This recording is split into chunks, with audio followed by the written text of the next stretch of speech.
I don't want to be buried in a pet cemetery. No? No. You never like my singing. I don't. What is that from? I never understand From where Pet it's from. Sematary. I usually sing the songs from the movies. That played during the movie? Yeah. Played at the end. Oh, I didn't. Oh, I just turned it off. Well, I mean, it went to black and then the music literally starts. I didn't hear it. It was actually an okay song. Was it? Did you listen to the credits? The credits? No, I stopped it. No. Okay. Mom wanted to watch something else. She said, all right, you've had your time. All right. Hello. Thank you for joining us for another episode of the Yes Year podcast. My name is James, and of course, I am joined by my wonderful co-host, Beth. Beth, how are you today? I'm feeling good. I didn't work today. I spent all day doing what I wanted, just vibing, hanging out with some friends, playing games. Cool. Yeah. What games? Anything good? No? You don't want to talk about it? Minecraft. Some Minecraft. Minecraft? Yeah. Touching back to my childhood So you went old roots. school? Yeah. Nice. They updated it recently, and I don't understand how any of it works anymore. Oh, they changed everything up and you're like, qua? Yeah, qua. Yes. Qua. All right. As I always ask, do you have anything exciting beyond that happened this week? This week's my first week of school, though it doesn't feel like it. It feels like I've been back for a month. Really? Yeah, but I mean, I'm pretty excited for the school year. Not gonna lie, the A days I go back on are kind of lame sauce, but the B days I have good friends on my B days. So. Sweet. That's always what makes it, man. Especially being your senior. Yeah, my teachers are great as well. So yeah. Very cool. Very cool. You got anything going on, big man? Man, I'm just lame. Big fella. I'm lamb. I got mutton. We were actually we were driving home yesterday and we saw this like thing on the side. There's like a bunch of stuff, so we were like, "Oh, let's pull over and see what they got." And there's a lamb toy on top of like this shelf next to a toilet, and it was disgusting. But there was a lamb. So. Did you think about getting it for a second? Well, yeah, obviously, but it was disgusting. It was gross. Yeah, I don't know I'm these glad people, you didn't. and nobody was home either. So it was like abandoned, and like it was really nice. It looked like someone had just put the house down, like mown the lawn and everything. Everything was clean, and there's just all this garbage. Like somebody had to have died there. Oh no! That's what I'm feeling. Oh, it could have been the leftover of an estate sale.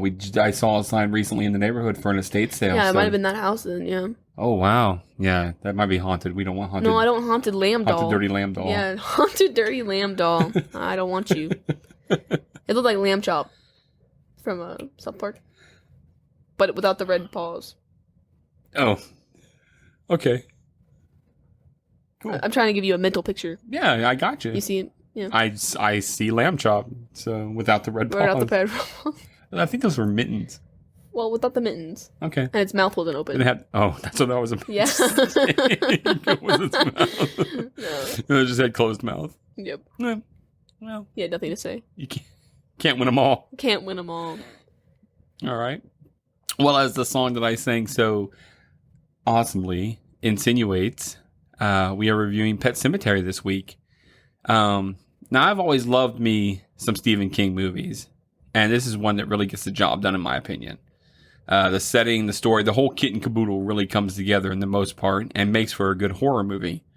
Unfortunately, my old brain is not working well. And for whatever reason, all I remember about this time frame was what was going on in life at Pet Sematary 2 came out. Like, I can remember that, but I can't remember this per se. I do remember renting it and watching it with my sisters, and I also know that friggin' Zelda haunted my dreams for a good while afterwards. Oh, for sure. And is going to tonight. I'm very positive. Yeah. I hate Zelda. Legend of Zelda all day. Zelda from this movie, please no. Please no. So, initial impressions? I had a good initial impression of this movie. I've actually never watched this movie, as you know. But I've heard a lot about it. I've always been meaning to get around to it because supposedly it's supposed to be one of the big, great, horror movies, started off for everything else. And, I was excited to do this one because I like to nitpick horror movies like we did a couple episodes back. So, it was a good impression. The Rotten Tomatoes on this one was a 51, so it was like halfway. So I was like, okay, well, at least it'll be considered to other people a good movie. So I was looking forward to that a little bit more. But yeah, so that's what I felt about it. Yeah. Preview artwork. So the trailer, I watched the trailer, and it could have been more eye-catching, in my opinion, and it just seemed lacking. I'm not really sure how to put it. I mean, if you watched the trailer, you would have understood what I meant. It just didn't. Okay. It felt like something wasn't there. So I gave it a 2.5 out of 5 for the trailer. Okay. So I wouldn't have watched based off the trailer. However, Oh. for the art, I would have. For the DVD and the poster, it was really interesting looking. So Oh, really? yeah, I would have watched based off of that. Nice. Yeah. Very, very cool. Very cool. Pet Sematary was released April 21st, 1989, and it smashed it at the box office. It had a budget of $11.5 million, grossed over $57.5 million. So it definitely made its money back and then some. Oh, for sure. The movie is directed by a lady named Mary Lambert and written by Stephen King, obviously. It stars Dale Midkiff, Dennis Crosby, Lays Berdal, Fred Gwynn, and Miko Hughes, who plays Gage.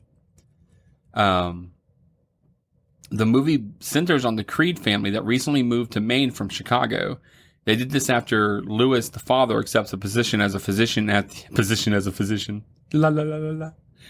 Sorry. Yeah, what was that? Position as physician. It rhymed. I liked it. La, la, la, la, la. Yeah, I had to go la la la la la with it because it rhymed. Whatever. He accepted it at the University of Maine. As previously stated, the movie did great at the box office, but longevity-wise, it seems to have suffered the critics as movies tend to do. Initially, the movie was having a hard time getting made since the call of audiences for Stephen King movies seemed to have declined. So, like, you had Carrie and Salem's Lot, I think, was one of them, and some other Stephen King books that had been turned into movies. But by this time, they were like, yeah, people aren't really looking for those anymore. Mm. Not true, in my opinion. But whatever. But the Writers Guild of America strike that took place in 1988 caused a scare that there could be a shortage of films for 1989. So Paramount Pictures reconsidered and went ahead and said, yeah, go forward with this one. So that kind of saved the day. Cool. So, anything before we get started in the movie? Nope. Nothing? Nope. All right.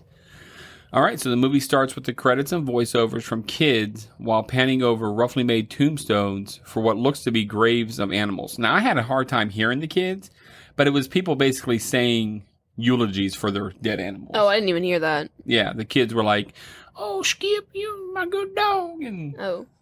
I was entranced by the skunk that like waddled by. Did you see the it skunk? sure did. I yeah. love that little skunk. The dogs looked up when they heard it. They were like, oh, yeah. skunk. I liked it. I liked the little wiggle. Hmm. I like skunks. Well, They're cute. I agree. Do-do-do-do-do-do.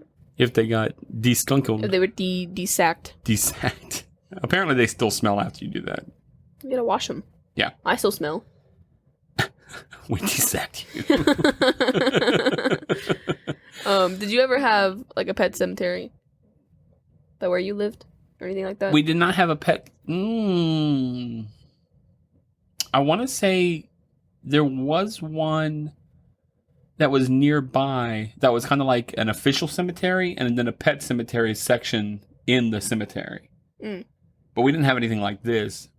But you didn't I'm like pretty bury sure anything? No. No. I don't know what. I think Aunt Carol, she's a vet or vet tech, or she worked for a veterinarian. She worked for a guy named Dr. Marshall forever. I'm pretty sure that she always took the animals and disposed of them in proper ways whenever we had animals that parted. So. Yeah. Well, I have no good experience with burying animals.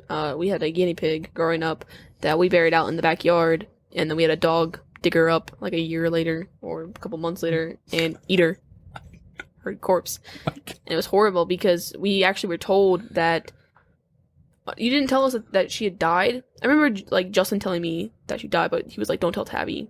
And right. Then the guinea pig's dead corpse was like strung out across the yard, and you guys were like, "Don't let Tabby look outside." It was bad. She choked to death. That's how she died. No, she died. She was sick. Oh, she didn't choke to death. Yeah, Oh, she she was. choked to death. No, she had some kind of guinea pig this sickness and died that way. So yeah, we put her in a container and buried her in the yard, and then yes, Grimace dug her up and I want to say ate her. there was another animal There were. There were other animals that we Yeah. took with us and buried. There were. I don't remember those as well. Seen as their bodies didn't get strung out across the yard, so. Right. But, yeah, that was awful.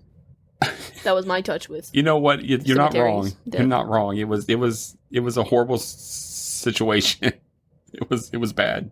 Yeah. Didn't expect that to happen. Do you before we get into, because this is a movie, I'll talk about some cliches throughout it, but cemeteries, do they scare you? Cemeteries do not scare me. When I was a kid, I had kind of a jerk uncle who used to have us watch zombie movies, and they would take us and leave us in the middle of cemeteries, and that's not cool. So, yeah, once, Mom's mom and Heather, like, I think, took us out, Justin and I, because Abby was too young to come with us, to a cemetery. And I want to say it was, like, that during, like dusk, or not dusk. Yeah, dusk. Like, when it's fading into the nighttime. Mm-hmm.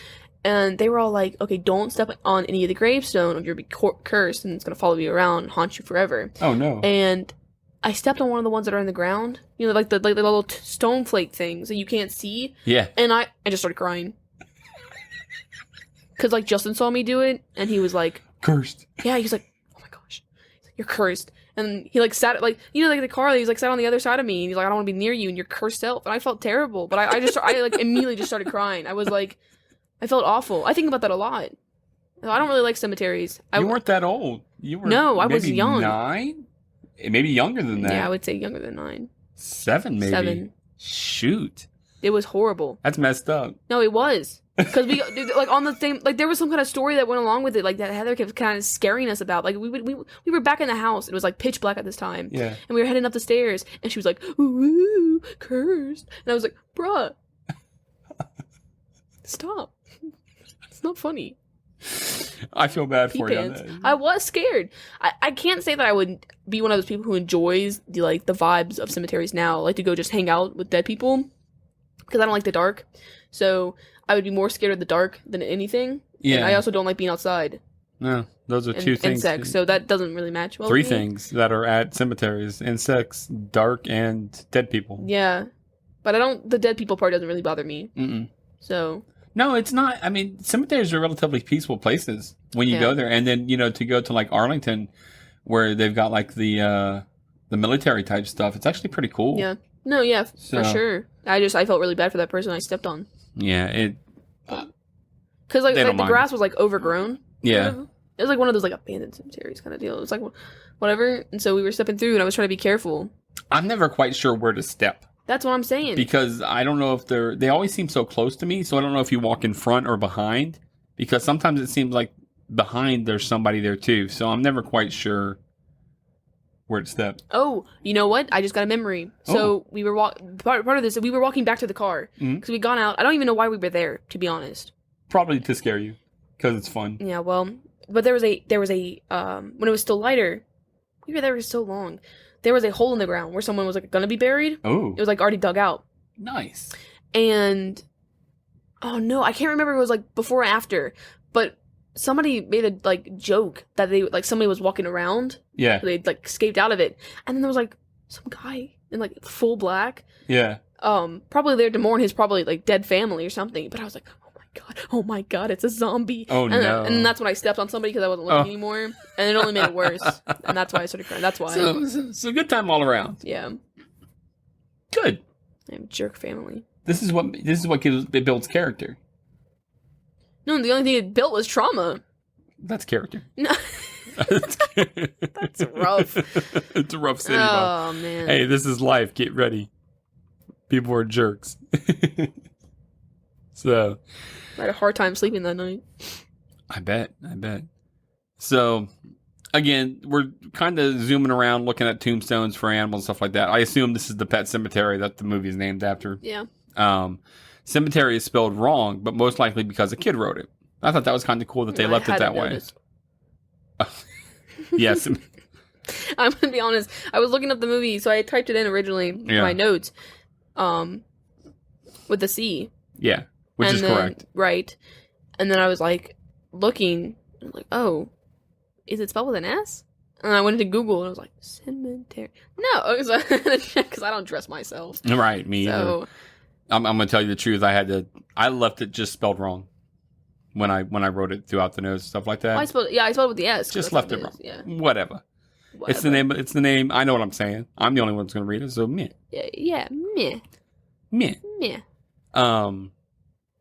So we didn't see a big rig barreling down the road past a house that looks to have just been recently sold, and a family looks to be just moving in as well.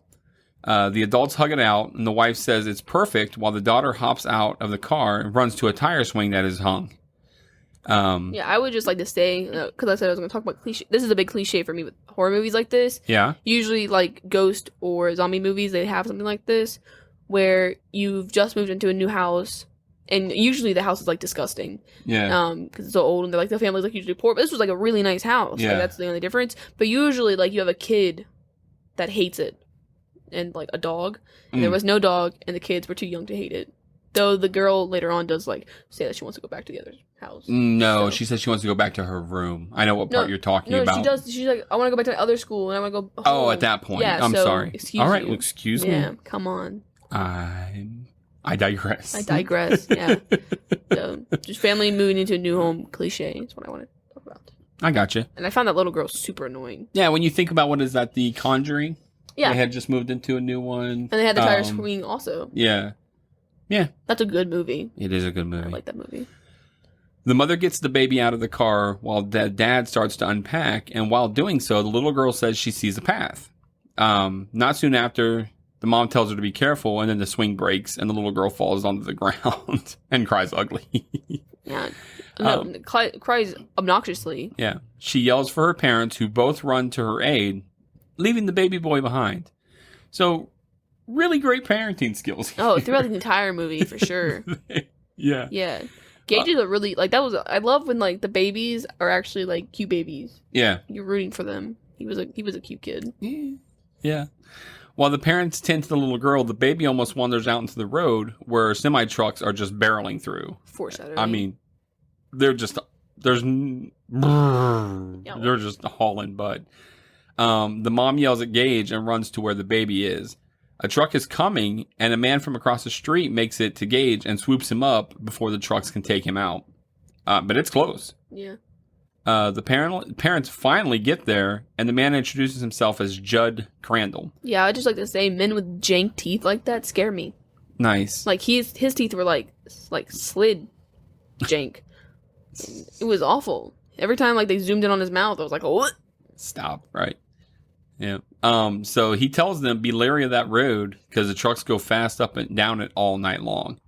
Which I would not want to live on that. That would have. Nice house or not,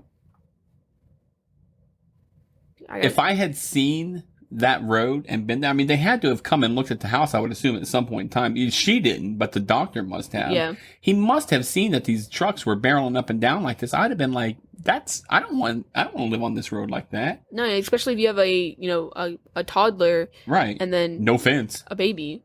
Yeah, no fence. Yeah.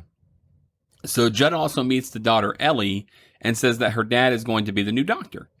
The mom asks about the path, and Judd says he will take them up there sometime and tell them the story about it too.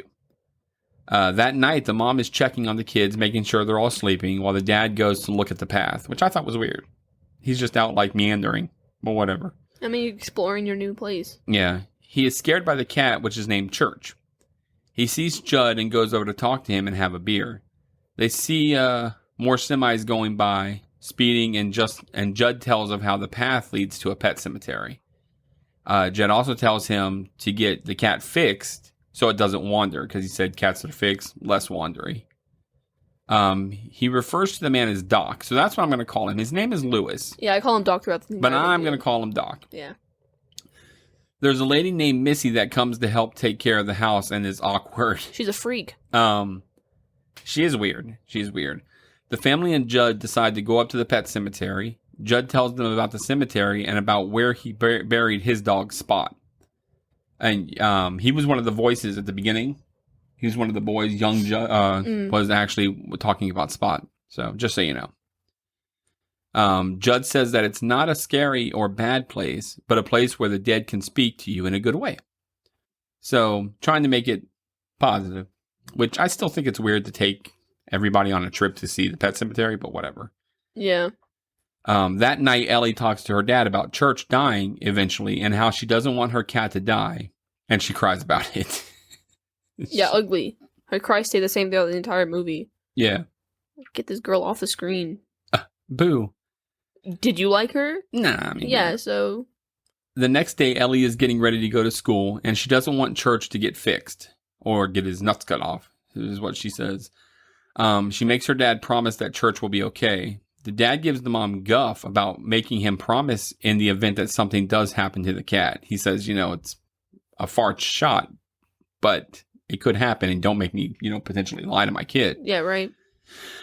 And I was like, oh, that would be rough. While leaving, Missy, the maid type lady, whatever she is, shows up, and Doc offers to help her out with her stomach ache, but she says, no thanks. He says it's not any better, it's not any worse, it just is what it is. He also gives her guff about the whole cutting the nuts off conversation that she had with his daughter, because she was the one that told Ellie about it. The wife comes out and says, are we still friends, to Doc? And, they kiss and they make up because whatever. Yeah, this really caught me off guard, because immediately we go from saying bye-bye and a really cute, and then we're shown some guy with a half-open skull. Yep. It's horrible. Yep, we then see a boy at the school being carried in on sheets, and people are saying he got hit by a truck. He has a serious head wound and looks to already be dead, to tell you the truth. Doc comes in and starts basic care, but he doesn't look to have much hope, and says the boy needs to be taken by ambulance to the main hospital. Now, it's not really gone into, it's a really quick part, but he did make an effort to save the boy. Yeah. Because he was giving him the oxygen. He was clearly dead. It was old-timey kind of hospital. Well, it was a school. Right, well, still. So he really has nothing. Not the facilities to really be doing something like that. Yeah. Throughout the entire movie, the guy, every time the guy show up, he reminds me of that actor, from when we talked about this show before, I think when we were talking about Lost Boys, but with the vampire and the werewolf that live with the ghost. Oh yeah, okay. He looks like the blonde guy who kept Being Human. Yeah, Being Human. You know what I'm talking about? Uh-huh. Thank you. Yep. I wanted to put a picture or face to the name. Yep, Being Human is the name of that, and do you know his name? It's this guy, Mark. Yeah. Okay. Yep. Yeah. Right. That's also Lucifer from Supernatural. But he looked a lot like that. Oh yeah, he does. Yeah, it could have been him younger. Yeah, right. Yeah, I agree. So after, I guess, making some attempt to save him, Doc sits and talks to the boy while he looks dead, but the boy sits up and says it's soiled and that he'll come to him later. And he says some other stuff, but yeah, it was really jarbled. Doc asks how he knew his name, but the boy smiles and dies. It was horrible. He could cough blood in his face. Yeah, he did. It got right in his eyes. Yeah. I was like, is this the devil? What? So then that night, the boy comes to Doc and tells him to come with him and to not make him tell him twice. The boy tells him he wants to help him because he tried to help the boy. The boy leads him down the path to the Pet Sematary. He says, this place is where the dead speak, and this place is okay. You can go there, but don't go beyond the place where the dead talk. Where the dead walk. The area beyond the Pet Sematary begins to glow blue, and Doc keeps saying he just wants to wake up. The boy says that the barrier is not meant to be crossed, and that the ground beyond is sour. I like the little effect of the blue. Yeah, I hate me some sour dirt. Yeah. Doc wakes in his bed thinking it was just a dream, but then when he pulls the sheets back, he sees his feet and legs are covered in mud. It's disgusting, so he yeah. clearly was out walking around. Yeah, his feet looked dead. Yeah. They were so gray from all the mud. He sees the file for the boy, and his name is Victor Pascal, and he puts it away as if he wants to just move on from it. Yeah, I don't know if he just threw it away. Yeah, he was. I like that they had a laundry chute in the house. I wish we had one of those. Where would it go? Where would it go? That's not my business. Just said I want one. Just put a hole in the bathroom wall and just put laundry in there. It'll just fall down into the laundry room. Yeah. Yeah, your mom will be real happy about that. Why is all this laundry laying all over the floor? Yeah. Do that. The cats will be all laid on it. Meow. Meow. What are these pants? My bed. They're going to throw up on it. That's exactly what I'll do. And I'll throw up on your pants. That's what you get for having them down here. Don't just leave stuff laying around. What? Okay. Doc is playing with his son while his wife and the kids are preparing to go on a family trip to her dad's house. Himmy and the dad don't get along. They go on a lot of these family trips. Yeah, they do. She wants Doc to go with her, but he says he doesn't want to go due to the father not accepting him. So her dad does not like him. Because it's Thanksgiving at this point. Yeah. He receives a call from Judd that he thinks his cat is dead on the lawn. Yeah. Doc goes to confirm it, and in fact, it is Church. Yeah, you know, at first I thought he was going to be like, no, this is not my cat, because that cat was sickly. Like, he was skinny and horrible. Like, and it didn't look anything like the cat. Well, that's what happens when animals die. It looked like it shriveled up and lost all its meat. Yeah, he was all flat to the ground. He had the... Well, no, it wasn't like he was just flat. Like, he was literally skinny. I don't know, It's not like he was flat. It was like sickly second cat. He did. Horrible. It's like they took an actual real cat and just switched it out. He did. And he peeled him off the road. He peeled him off the grass. Yeah, because the dew had stuck to him. Judd was all like, he was like, doesn't look like he suffered. What? And you know, at first when he peeled him off, I thought it was like the dirt was trying to like suck him into the ground. Oh, that'd have been weird. Which would have been weird, yeah. But it was not. No. I did not like the scene. So uncomfortable. Judd asks what he is going to do, and Doc says bury it in the morning. He'll put it in the garage and bury it in the morning. Judd then goes on to say there is another way. He leads Doc past the place that Pascal told him to not go. Doc steps on a branch and falls nasty, but it is okay. He lives. He falls pretty nasty. It's because he didn't keep going, because Judd kept saying, don't look down and just keep going. And he didn't. He kept stopping and looking down. So he fell. I would too. It didn't look safe. They continue to walk and hear all kinds of freaky noises, but Judd says it's just a loon.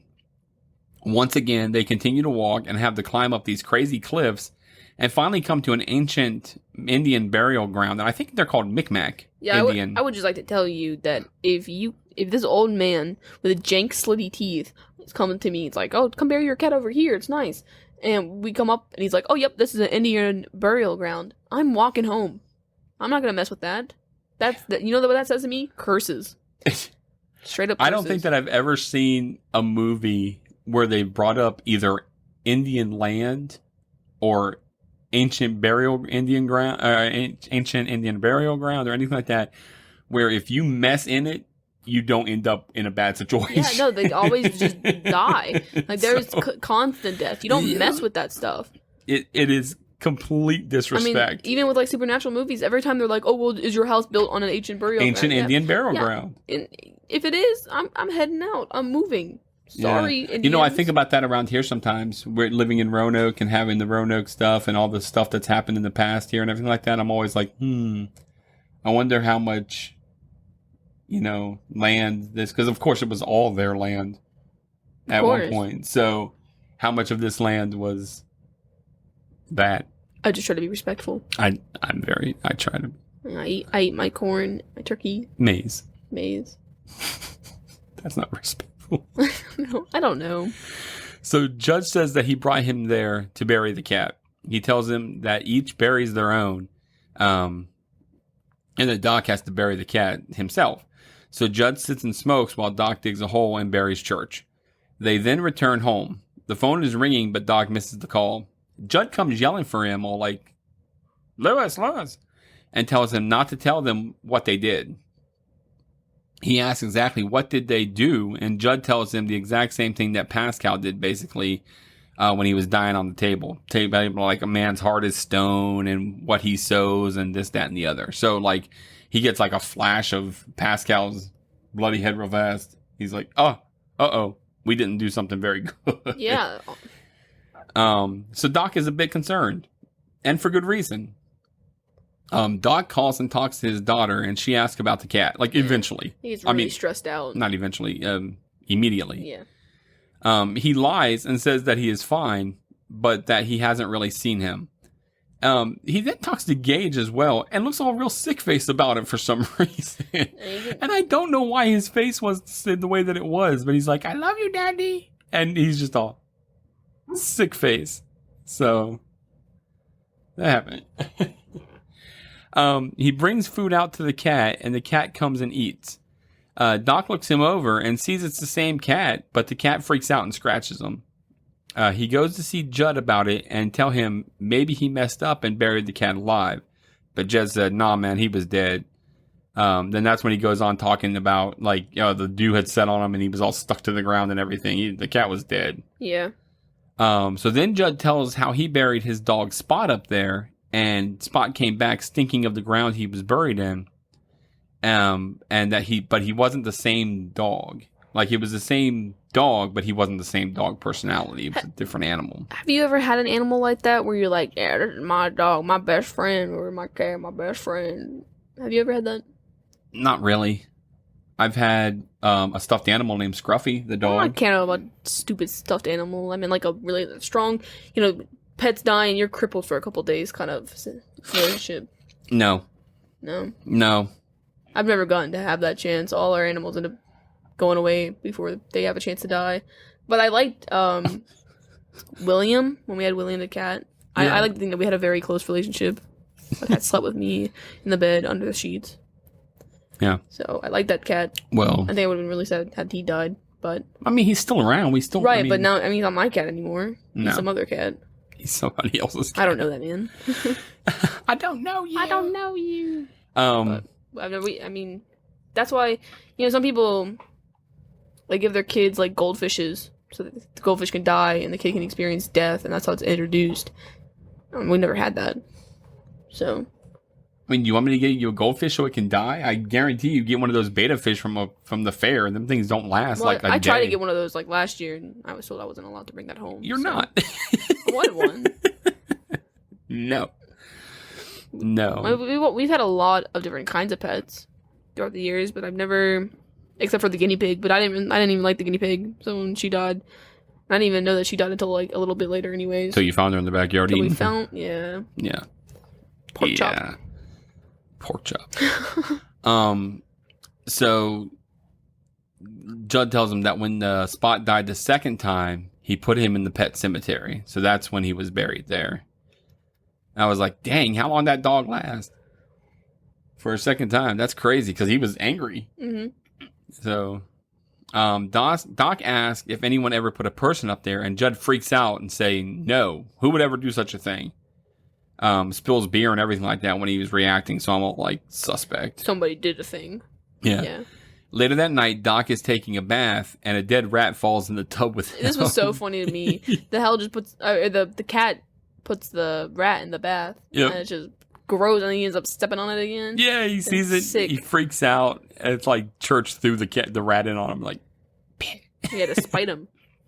I don't know if he was giving him a gift for having brought him back, or if he was just being a jerk. I would say being a jerk. Yeah, I'd say being a jerk. Doc does not see it that the cat's being friendly though, and he's like, "How'd you get in here?" And he kicks him out of the bathroom and everything like that.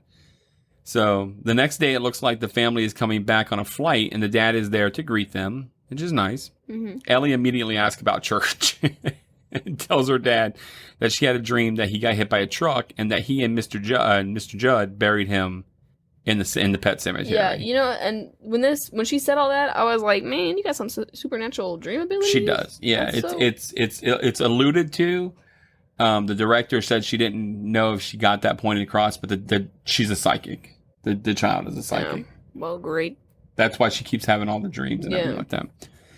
The dad lies and says that Church is all right. He kind of like beats around the bush, like, well, I haven't seen him, but the last time I saw him, he was all right. That kind of stuff. Then Ellie sees Church is alive when they get home, but says he smells. Yeah. You smell. Keeps going on about it, which I thought was really funny. Crap. I'd be so mad. Come up to me and keep telling me I stink. Yeah. Then we flip to a scene where Missy hangs herself because she can't take the pain of her stomach anymore, which I thought was really just... I didn't understand why that needed to be done. I don't know. I really didn't get that. Having her there as a character made no sense to me. Yeah. It was weird that they had her there and that she was doing what she was doing to help out and everything like that. And then she was just like, I'm going to hang myself. I can't take the pain no more. So then they're at the funeral. And of course, Stephen King is the preacher that's overseeing the service. Did you know that? Oh, no. That's actually Stephen King. Yeah. He usually cameos in each of his movies as something. So... He's got, like, no nose. Well, he's got a weird nose. He's an alright guy. Got, like, Voldemort nose. Voldemort nose. Judd asks Doc about the cat, and Doc says, it's Ellie's cat, but Judd says, no, it's your cat now. Ellie comes in and turns off the TV to ask if Missy went to heaven, and Doc says he's not sure, but he says that because different people have different beliefs and stuff like that maybe she did. But he does say that he believes that people go on after death. The whole time the mom is in the kitchen, like kind of hiding, listening to the conversation, which she does a lot. Yeah. And she's pretty torn up for some reason. Yeah, because then they go up into the bedroom and she just goes on to this weird story. I really don't... There was a lot of stuff that happened that I didn't understand why. Like, a lot of it just seemed, like, not to flow well for me. I got you. I didn't really like it that much. And this was one of it because I didn't understand the purpose of having the sister, Zelda, come up at all. We'll talk about it. That's an important part? It is. Oh, well, I hated it. I hated it. So later that night, she comes to tell Doc the story of Zelda and how she died in the back bedroom like a dirty little secret. She said she wanted her to die and wished her to die. She also tells of how when she finally did die, she was alone with her and she went out yelling, Zelda's dead, Zelda's dead. And people thought she was crying, but that she was actually really laughing. She was happy she was dead. So Doc says that it wasn't fair that she was left alone with her and that her dad was an ass for doing so, which I agree with. If you have a mentally and physically ill person, I don't think that it's correct to leave a 8-year-old child caring for that person because Zelda was supposed to be around the age of 12.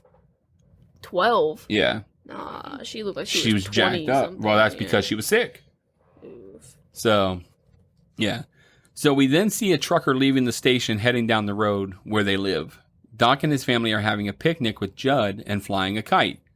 The truck is barreling towards the house and the trucker's not paying attention, just as his parents are not paying attention to Gage. Judd sees that the truck is coming and starts to yell to get the baby. Doc starts to run towards him to grab him, but doesn't get there in time, and the truck just plows over Gage. I was actually pretty sad about this. It was really sad. A really sad thing. Did you see it coming? Yeah. Did you see that part coming? Yes. Really? I knew the baby died. Okay. I didn't know. Well, okay, so... You said you hadn't seen it. I didn't know if you knew. Way back, like, we were on this channel during the summer or something, and they played, like, the trailer for this movie, but it was, like, just the one part of the kid, like, getting hit. Okay. And then it, like, restarted. I don't even know. It played, like, 15, 20 times. Like, a good half an hour this ad was playing. And it played... Because I told you... I mean, you were there. Okay. You probably don't remember, but... I don't. We were sitting there on the couch, and we were like, why does this keep playing? Because it would end, and we were like, is it done? And then it would play again. So for a long time, I hated this movie just because of that. Okay. But it was a really... I don't even understand... Like, it was like we were bugged out on this channel on TV, but... Weird. Yeah, but I knew the kid died, so I was expecting it. Okay. And also, they foreshadowed it a bunch. They absolutely did. And you had to have known that someone was put into the cemetery, an actual person, so the kid made sense, so... Gotcha. Yep, so Doc is then looking at pictures of Gage, and Judd is there with him. Ellie comes down saying she wants to go back to her room because the mom keeps stealing all the covers. That's what I thought you were talking about. I don't understand why Judd was over at the house so often. Homie just walked in an awful lot. He just came in the house. Living in the house. Yeah. And he's bored. He's an old man. He's got nothing else. Don't stay out of my room. Or my house, I don't want the old man up in my house. And he's consoling them. And you keep making my life worse. That's true. Judd talks to her about a picture she had with her and Gage in it, and Ellie says that if God wants, he can bring Gage back to life. She then runs off and cries, and Judd tells Doc to take care of his little girl. Then we are at the funeral, and Rachel's dad attacks Doc, which I thought was just crazy. It's crap. Yeah, it was actually horrible. This is why I was actually pretty sad about it, because he keeps getting, like, I felt bad for the dad. Yeah, he got part of it. Yeah, me too. In the interim of the fight, they knock Gage's coffin over and kind of lifts up, showing the body to Doc, because he's like, oh my gosh, no. You know, and I didn't really like that, because I feel like the body would have been torn up really horrible. Yes, and we actually discussed that, and that's actually something, I mean, if that truck hit him at full force like that, I don't think there's going to be much left of you. No. I don't, I think it's just going to be a box with nothing in it, because you're going to be plowed, but they have to. Movie-wise, yeah. I was thinking, what came to mind was that one episode of Grey's Anatomy when George gets hit by the bus. Yeah. And he's all busted up. And that was just a bus going not that fast. Yeah. This kid got plowed by a truck. And not just that, but he had a little bit of a scar on his forehead where it looked like they, did something. But, not to go too far ahead, but when the mom comes back, she's torn up. Yeah, the mom was so rough. You would think that he would be all mushed out and everything like that, but whatever. It's a movie, and they had to have it be the way that it was. So that night, Doc is putting Ellie to bed, and she asks again that if God really, really wanted, he could bring Gage back to life. Doc goes to the bedroom, and Church is laying on Rachel, and once again kind of attacks Doc. He jumps at him like. I didn't really understand Church, because you would think that the cat would have tried to harm them, but he seemed only wanting to harm Doc. He was cool with everybody else. Yeah, that's what he seemed like. So I didn't really understand why he was kind of passive towards everyone except for Doc. Yeah. So Judd comes over again and tells Doc that he knows he is thinking about putting Gage up in the Indian burial ground. And he tells Doc the story of how someone did actually put a person named Timmy up there in the burial ground, but when he came back, he wasn't right.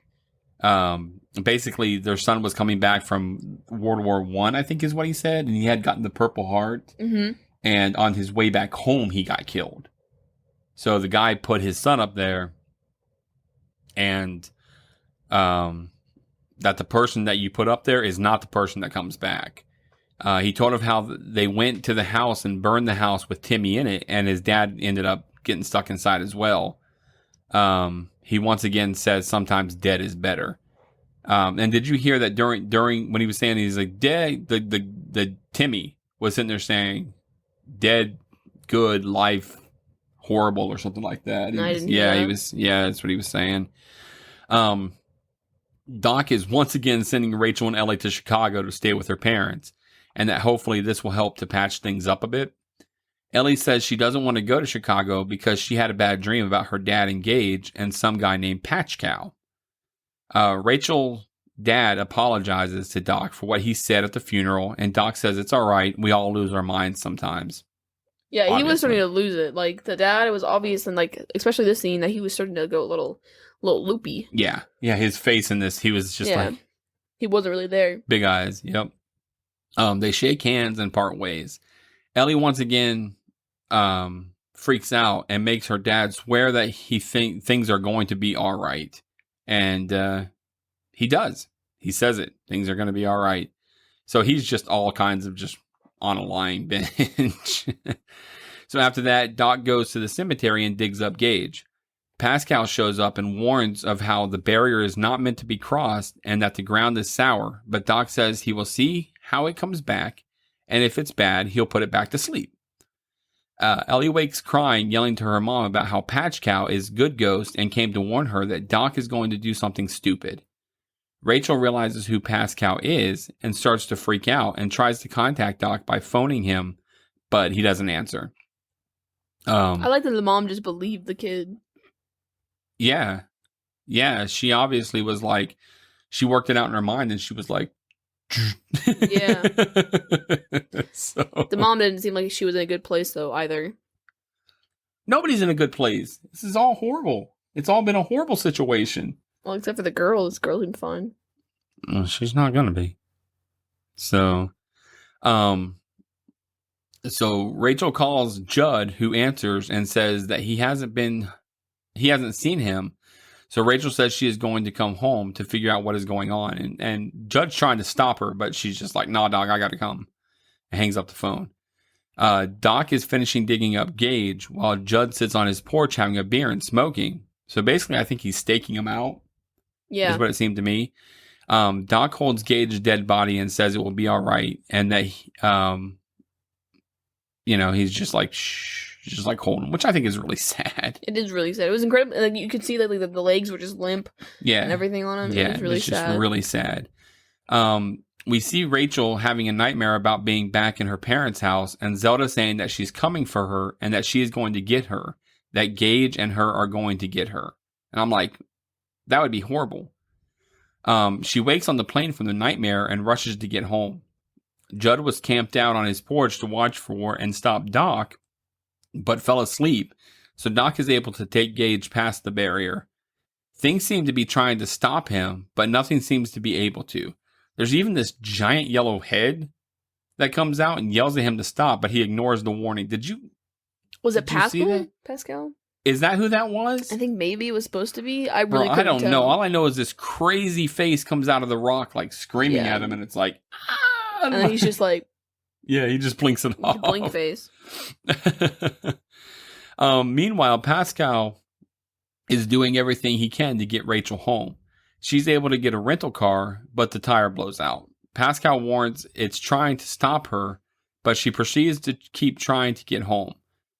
Doc arrives back home after finishing burying Gage in the Indian burial ground and crashes in the bed like he's just worn out. I would be too after all that.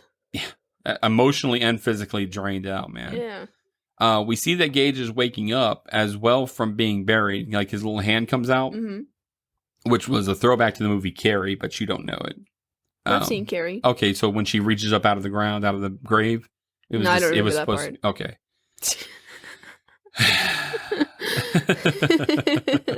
I have seen Carrie. I've seen both the remake and the original, but I don't remember the original. It was a long time ago. All right. So Rachel's able to catch a ride with a trucker, and Gage returns home. Gage gets Doc's doctor bag and removes a scalpel from it. Judd awakes on the porch and sees little feet prints going into his house. It's very Chucky-esque. Yeah, that's what I said that multiple times throughout mine. Yeah. It was very Chucky-esque. Yeah, it's that the view from being very low and little feet and little hands doing things, and you're all like, knife. Yeah. He follows them in and sees a ball fly downstairs and hears a child laughing. Was it down the stairs? I thought it was just in the living room. Okay, well, I thought he threw it down the stairs. I don't think it was down into the living room, but either way, it comes into the living room. He yells out, asking if Gage is the one playing games. He looks in the bedroom and takes out a knife as well to protect himself. He's like, I got something for you. Mm-hmm. But unfortunately, it doesn't turn out good for old Judd. No, it was disgusting what happens. Yep. Because he gets startled by the cat. Yep. So then Gage slices open the back of his foot. Which his Achilles tendon. Made me want to cry. Yep. I felt it. Like, because it's he didn't awful. just go in it. Like, he saw it in there. Yeah. He's like... But it was like cutting like butter. Yep. It was smooth. Yeah. And then he gets the side of his mouth. He Joker style. Yeah. Yep. He's which was just awful. Yep. Awful. Yep. After that, he attacks him, biting his throat out and killing him. Yeah. I was like, oh, now he's going to have a little snack, too. Yeah. He's a little snacky snack. Yeah. I have the hungies. No juice box for me. Yeah. I want your neck. I want your neck. Gross. So, yeah, he died ugly, but he kind of had it coming. I mean, this is all kind of your fault. So, I was like, yeah, he's definitely dead. Yeah. So, Rachel makes it home, and Pascal says he's not allowed to help any further, and that he's also not sure if everything's going to be okay. It's not. The trucker leaves, and Rachel hears her name called from Judd's house. She goes into Judd's house and is startled by Church at first. She yells out to Judd, but cannot find him. She hears moaning coming from upstairs, so she goes up to investigate. She hears her name being yelled again, like it was with Zelda. And when she opens that room, the bedroom door, she finds Zelda knelt down in the corner, and she starts yelling at her that she's going to twist her back so that she will never get out of bed ever, ever, ever again. Like, it was horrible. And then she, waddled up to her. Yeah, she's all up in her face. Again, what was the purpose? So, remember how he said that when the people come back, they don't come back as who you are? Her evil spirit had come back in Gage. That's why his hair was red. Oh. Yeah, so that's why she was saying, I'm going to get you. Me and Gage are going to get you. So when he buried him in the Indian, her spirit came back in Gage. Why was she spiteful towards Rachel? She fed her. She hated her. Because Rachel was happy when she died. When she was choking to death and dying, Rachel just sat there and... But she still helped feed her and such. No, man. I don't know. Either, but that was horrible. I didn't like it. She didn't like it. I guess that makes sense, though. Yeah, that's why... Because Gage could suddenly say a lot more words than he could when he was alive. Mm-hmm. Mm. And also do a lot more than he could when he was alive. True. So she then opens her eyes and sees Gage standing there saying that he brought her something. He's like, I brought you something. Yeah, why did she just ignore the fact that he had a knife? I think she was just so amazed to see her dead son standing there that, you know. But he, like, walked towards her with the knife out, and she just ignored it. And then, I mean, especially when she comes back all ugly, like, there's a lot that happened to her. Yeah, it didn't turn out very well. Yeah, because then we hear screaming and stabbing noises going on.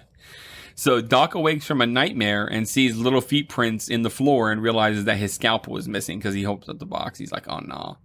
So he starts to look for Gage, and the phone rings, and it's Rachel's father, seeing if she made it okay. The father is saying that Ellie had a dream that her mother is dead. So again, you know, her having her psychic abilities, basically. Doc hangs up the phone and goes to look for Gage, but the phone rings again, and it's Gage. And Gage says he is at Judd's, and that he played with Judd and played with Mommy, and now he wants to play with him.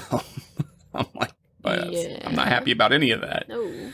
Doc goes over to Judd's and finds Church first. He gives it an injection and kills it. So now he knows that it works. So he's like, lay down. Yeah. Be dead. R.I.P. Church once more. Man, you are just... This poor guy is out of it. He was out of it. Completely blown. Which made me think of the Amityville Horror house, when he goes all crazy. When he goes all crazy. Made me kind of think about that. Yeah. So then he also sees Rachel's purse on the porch and goes into Judd's house. Everything first looks to be all burnt up and echoey and old. And it looked and sour. Yeah, it looked bad. So then he hears Gage at the top of the stairs saying, I scared you, didn't I? And laughing at him and everything like that. So clearly this thing also has mental magical powers. Yeah. So Doc preps another shot and goes to find Gage. He searches the house and finds Judd all hacked up in the face. Like, did you see that his bottom lip was completely gone? It was bad, yeah. Chewed his face off. It was really gross. Yeah. He also then has Rachel fall out from the attic, and she's all hung. Yeah. And I was like, heck? How'd you get him up there? But wow. Yeah. What? Too much. Too much. This poor guy. Gage jumps down, slashing him with a scalpel. So then he chucks him, able to get him off of him for a minute, and then he injects him with the same poison he injected Church, and Gage dies again. He's in no fear. No fair. No fair, no fair.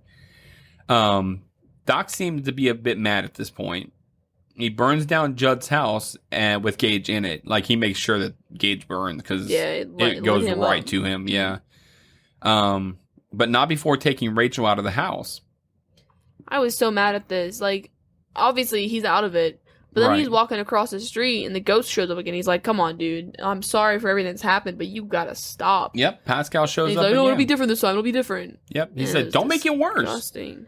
And he's like, no, it's all right. She just died. And if she just died, then I can get her in there fast. It'll be her. And Pascal's all, no, and dips out.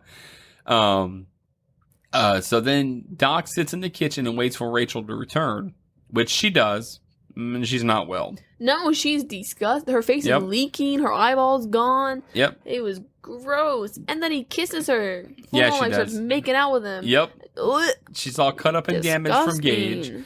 Doc stands to greet her and kisses her, but then she picks up a knife and kills him. Because you can hear him screaming, so assumably kills him. Awful. The movie cuts, and then that's how it ends. Yeah, my first thought after the movie is like, what about Ellie? what happens to her afterwards? She's gonna be living with the grandparents. I mean, they're gonna go down to see what happened, see that the house got all burnt up, see that there was like dead body there, maybe find the mom. Yeah. So I think in the book, I'm almost positive that it had an obituary for the mom twice.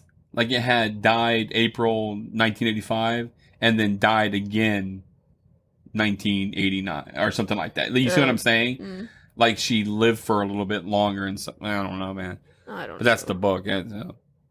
So, but overall, your thoughts of the film, the experience? The movie wasn't really scary to me. It was more of a thriller. This wasn't a scary movie to me, and I didn't, because it was so predictable what was going to happen at certain times, and it just wasn't scary. And it felt like it was lacking of something. Like the overall horror part of it wasn't really there.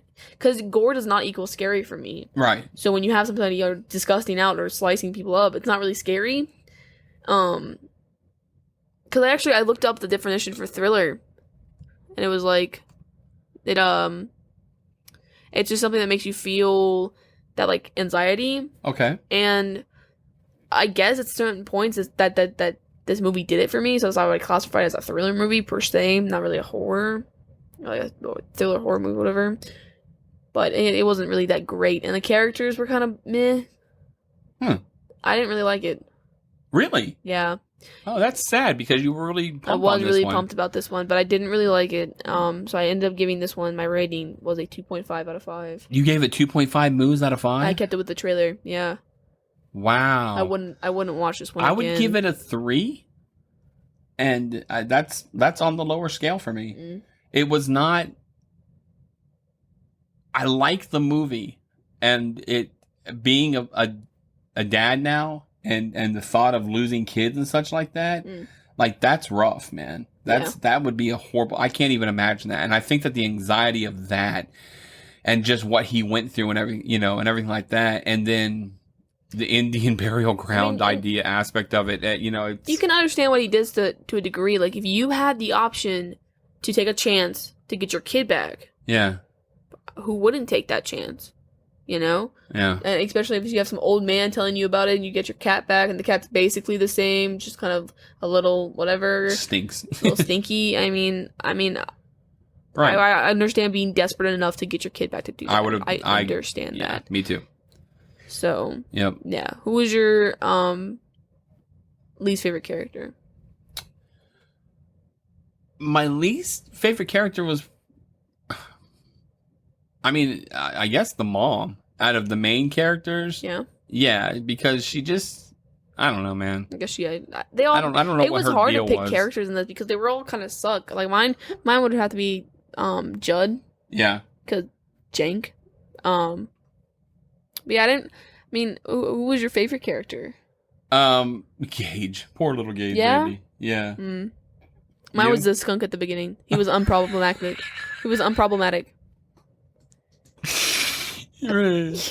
That's great. The skunk. He didn't cause no qualms. He did not cause any qualms. He was a good little guy. He just skunked it up and did his thing. Okay. What was your favorite scene? My favorite scene is when they finally find the Indian burial ground. I think it's really cool that existed like that. That's cool. Yeah. I agree with that. So, yeah. I couldn't really pick one. I was gonna say for joke sense it would be the first scene because of the skunk, but I do like the burial Indian ground. Yeah, I wouldn't want to necessarily bury anything there, but just the fact that it existed and the way that it looked and everything like that was just really cool to me. So, and then the backstory of how the Indians they had stopped using it because the ground had turned sour and everything like that, but they had used it at one point for positivity, I guess, and everything. So. Yeah. Yeah. It was just neat. It just looked really cool to me. So. Yep, that's all. But that's all for me.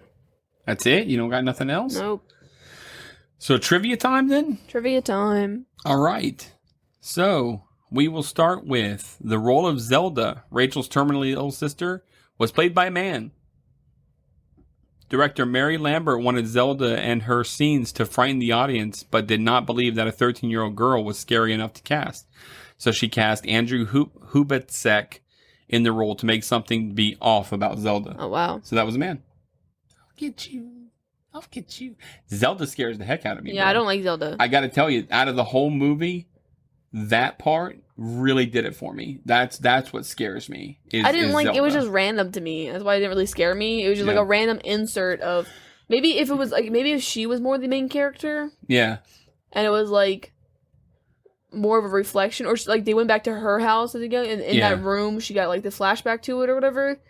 Sometimes I don't know that books translate to movies well enough, because I think in books you have some dry, like I think of like Harry Potter and how they did some of their movies. I never read the book, so I can't speak to that. What I know is what I've heard from other people and how there's a lot of guts that have been cut out of the books to make the movie, shorter and to make the movie flow and everything like that. But there's a lot of important stuff that got cut out, stuff that, if you knew and actually make the story better and make you go, oh, okay, oh, all right. Yeah. So I would assume that in the book, it's probably spelled out a little bit better about her and Zelda and the whole backstory and all of that. And I know that there's a little bit of characters change that happens as well. So this movie was originally, it's not one of my trivias or anything like that, but they made him cut it down. It was over 2 hours. Oh, wow. And they made him cut a whole bunch out. So I'd assume that some of the guts that got cut out would probably make for a better story. Well, it's a good thing we don't review books here then. Because then it'd be a different story. Well, then I would just read a book. Right. But I mean, in a sense of like, we aren't basing it off of the book. No, I got you. Yeah. We like a lot. So the film was shot on location in the same rural Maine area that Stephen King set the novel Pet Sematary in, which is pretty cool. Yeah, I like that. Most all his stuff always takes place in Maine for the most part, and yeah, I think it's cool that he filmed the movie there. Twin actresses played the role of Ellie Creed. Blaise Berdal, however, was mainly credited for the role, and her sister Beau Berdal Oliver is credited as Ellie Creed 2. So that was actually twin girls playing the part. Sucked. Yeah. According to Mary Lambert, the director, one of the hardest things was to get the cat to eat the pork chop. So I thought you'd like that. I guess, yeah. I mean, so the picture at Rachel's parents' house is a painting of Zelda as a child before her spinal meningitis really took on. Gage is later seen wearing a similar outfit, as well as having her red hair, to signify that Zelda has come back through him, which was Rachel's deepest fear. So if you remember when she's at her house with her parents, there's like a picture of Rachel in like this blue outfit and got a little top hat on, and there's a cat there. And then when she comes back, that's the outfit that she has on. I guess I wasn't paying enough attention. Yeah, well, yeah. If you weren't into it, you're not into it. I'm telling you, Zelda was enough for me. I don't even care about the rest of it. The fact that she said, I'm going to come back and get you, and she used Gage's body to come back to kill her, was enough. That's creepy. So. Yeah. But that's what I've got for trivia. Well, cool. Do you have anything else? Nope. I do Nothing. Not. Nope. Wow. No little fun tidbits? No little fun, hey, here's a little, you said you were going to give us fun facts. Yeah. Fun facts. I'm trying to think. If not, it's okay. Nothing. No. Fun fact. I don't think so. The days are getting shorter. The nights are getting longer. Ooh. Yeah. Yeah. Okay. All right. We're going to wrap this one up tonight. I'd like to thank everyone for stopping by and listening to our 19th episode. We do deeply, deeply appreciate it, more than you could imagine. And of course, the best way to say that you love us is to give us a 5-star review on iTunes and also write up a little review for us. That'd be awesome. You can email us at the yesteryearpodcast@gmail.com. Send us some emails. Let us know what's going on. Tell us up, tell us down, all that kind of stuff. Twitter is twitter.com/yesteryearpcast. Instagram is instagram.com/yesteryearpodcast. Facebook is facebook.com/yesteryearpodcast. And of course, we have our Truffle Shufflers group, and that's Truffle Shufflers, all one word. The secret question to get into the group is what are the host name, which is James and Beth. Our website is yesteryearpodcast.buzzsprout.com. Our Patreon is www.patreon.com/the nostalgia group. Of course, a shout out to Greg Revan for doing our music for us. And as always, we love y'all. And I will say good night. Say good night, Beth. Good night, everyone.